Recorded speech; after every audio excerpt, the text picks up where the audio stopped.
Rebecca of Sunnybrook Farm, Part 33. Rebecca approached her sister and said, "Hannah, after this term I'm going to stay at home and let you go away. Aunt Miranda has always wanted you, and it's only fair you should have a turn." "No, thank you, Becky.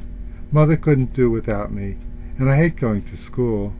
I can read and write as well as anybody now, and that's enough for me. I'd die rather than teach school for a living. Will Melville is going to lend me his mother's sewing machine, and I'm going to make white petticoats. Now I'm grown up, and I'm not one to be lonesome, Becky." Hannah ended with a blush. "I love this place." Rebecca saw that she was speaking the truth, but she did not understand the blush in her face until a year or two later.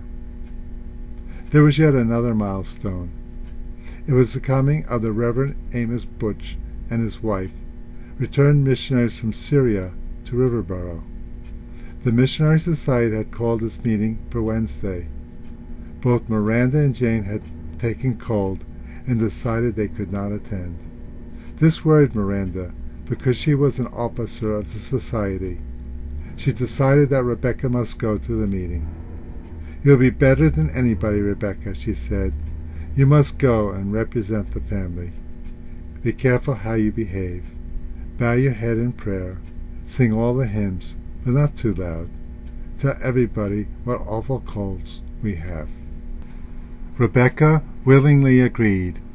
Anything interested her, even in the village missionary meeting, and the idea of representing the family was rather unexpected.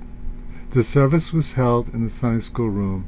When Rebecca entered, feeling shy, she looked for a friendly face, and seeing Mrs. Robinson, she sat beside her. "Both my aunts had bad colds," she said softly, "and sent me to represent the family." Miss Birch was a slim, frail little woman with dark hair. She was dressed in a well-worn black dress, and looked so tired that Rebecca's heart went out to her. Mr. Butch told about spreading of the gospel, sharing stories of life in a foreign land, and of his work, and about the little group of children, all born in Syria. Rebecca was very interested to learn about this other world.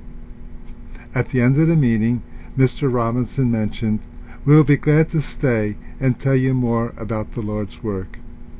Rebecca, her heart was filled with sympathy when Mrs. Robinson leaned over and whispered to her, "The missionaries are usually invited to the brick house.